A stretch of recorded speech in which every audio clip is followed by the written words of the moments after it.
Welcome to Edumotion. Please don't forget to subscribe. परिचय। अर्जुन और उसके पिता गर्मियों के लिए वस्त्र खरीदने निकले हैं।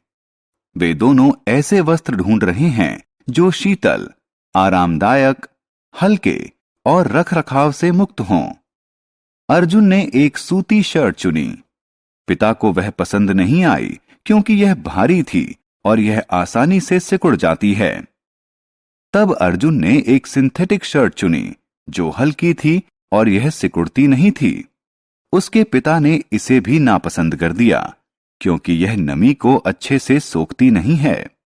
अंततः 2 लंबे घंटों के बाद उन्हें वह शर्ट मिल गई जो मिले जुले कपड़े की बनी थी और उसमें वो सभी विशेषताएं थीं जो वो ढूंढ रहे थे।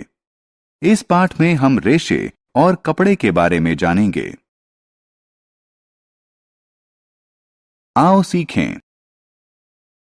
वस्त्रों का महत्व बताना, रेशे को परिभाषित करना, प्राकृतिक और कृत्रिम रेशे में विभेद करना, कपड़े की बुनाई, रंगाई, डिजाइन और सिलाई के बारे में बताना।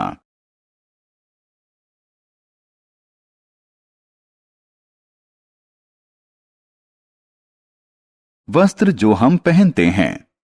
हम सब वस्त्र पहनते हैं। वस्त्र हमें ठंड, गर्मी, बरसात, धूल और कीड़ों से बचाते हैं।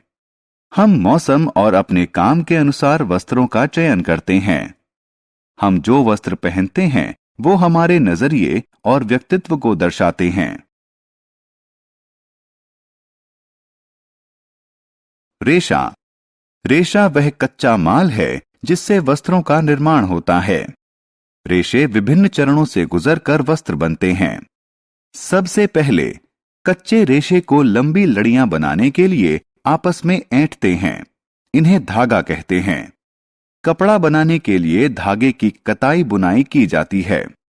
कपड़े का प्रयोग लोगों की जरूरत के अनुसार विभिन्न आकार और प्रकार के वस्त्र बनाने के लिए किया जाता है।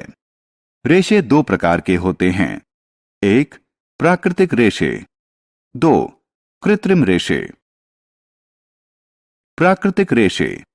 प्राकृतिक रेशे पेड़ों और जानवरों से बनते हैं। सूत, ऊन और रेशम कुछ प्राकृतिक तंतु हैं। सूत पेड़ों से प्राप्त होता है। ऊन भेड़, बकरी और ऊंट से प्राप्त होता है। रेशम रेशम के कीड़े से प्राप्त होता है।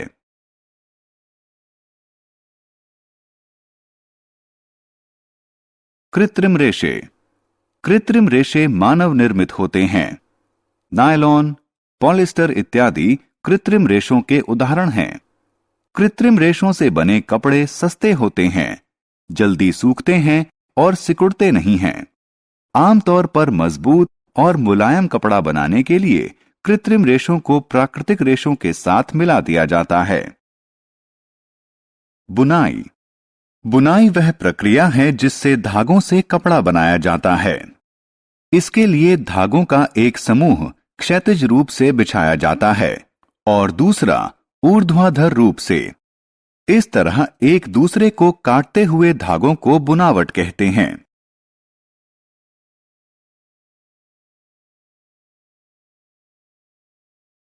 परिष्करण वह प्रक्रिया जिससे कपड़े की दिखावट और उपयोगिता में सुधार हो उसे परिष्करण कहते हैं। कपड़ों को दिए जाने वाले कुछ महत्वपूर्ण परिष्करण हैं। ब्रशिंग। ब्रश करने की प्रक्रिया से छोटे और ढीले तंतु कपड़े से निकल जाते हैं। कैलेंडरिंग। कैलेंडरिंग की प्रक्रिया से कपड़े की मुलायमियत और चमक बढ़ती है। ब्लीचिंग। ब्लीचिंग की प्रक्रिया से कच्चे कपड़े का प्राकृतिक रंग छूट जाता है।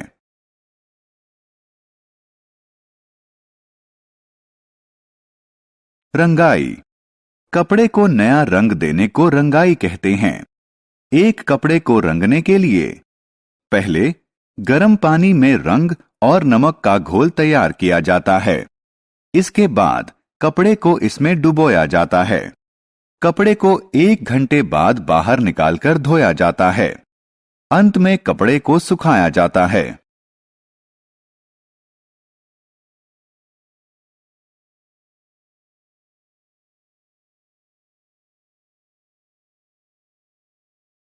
डिजाइनिंग। डिजाइनिंग की प्रक्रिया द्वारा कपड़े पर छापे बनाकर इसकी सुंदरता को बढ़ाया जा सकता है।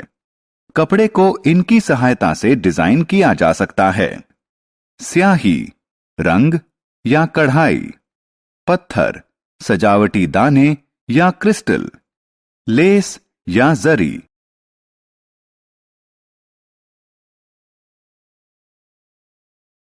सिलाई। सिलाई वह प्रक्रिया है जिससे कपड़ों को वस्त्रों में बदला जाता है। इसमें कपड़े को सुई और धागे से सिला जाता है।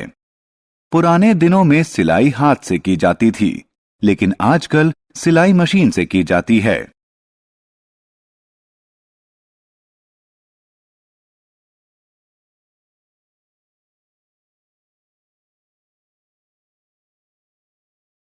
हमने क्या चर्चा की?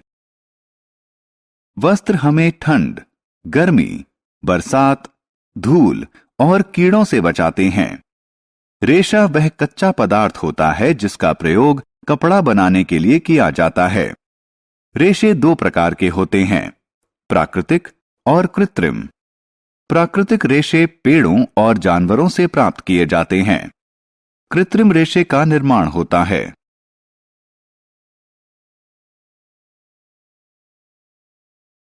कपड़े का निर्माण एक जोड़ी धागों को आपस में एक दूसरे के समकोण पर बुनकर किया जाता है।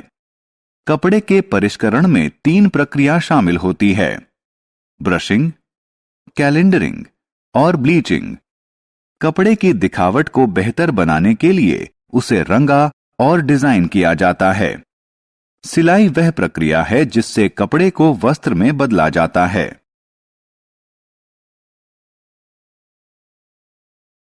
Thank you for watching. Please don't forget to subscribe.